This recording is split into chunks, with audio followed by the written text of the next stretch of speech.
Well, I applaud the work of the Berggruen Institute for trying to take philosophy seriously, and not simply as an abstract matter, but as a body of ideas that can help us cope with the realities of the challenges that we face today. So that seems to me spectacular and right. And indeed, an effort to try to find, both in Chinese and in Western philosophers, clues or suggestions for dealing with things.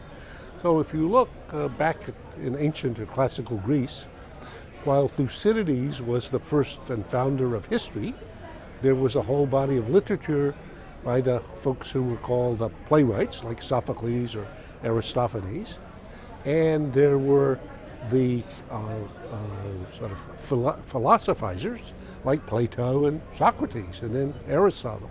So this was all one community, and Thucydides' addition to this, and I think it's actually a very nice complement for the Berggruen Institute's interest in philosophy, was to find in the patterns of history big ideas that can help us illuminate the current problems that we face.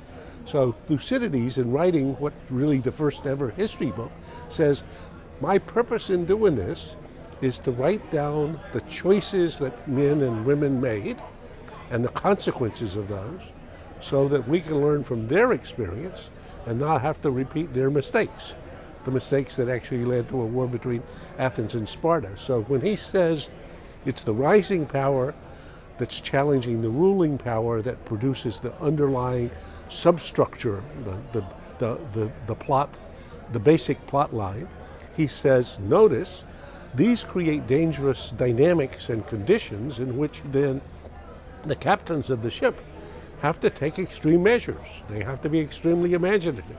They have to be extremely adaptive. They shouldn't be giving up. So this is not Thucydides is in no way fatalistic about this. He's trying to say, when you face difficult conditions, you gotta do more than business as usual. And I think that's actually a very good example, complementary to the efforts to try to see similar and complementary strands in the Western and Chinese philosophies, as well as in even some of their literature.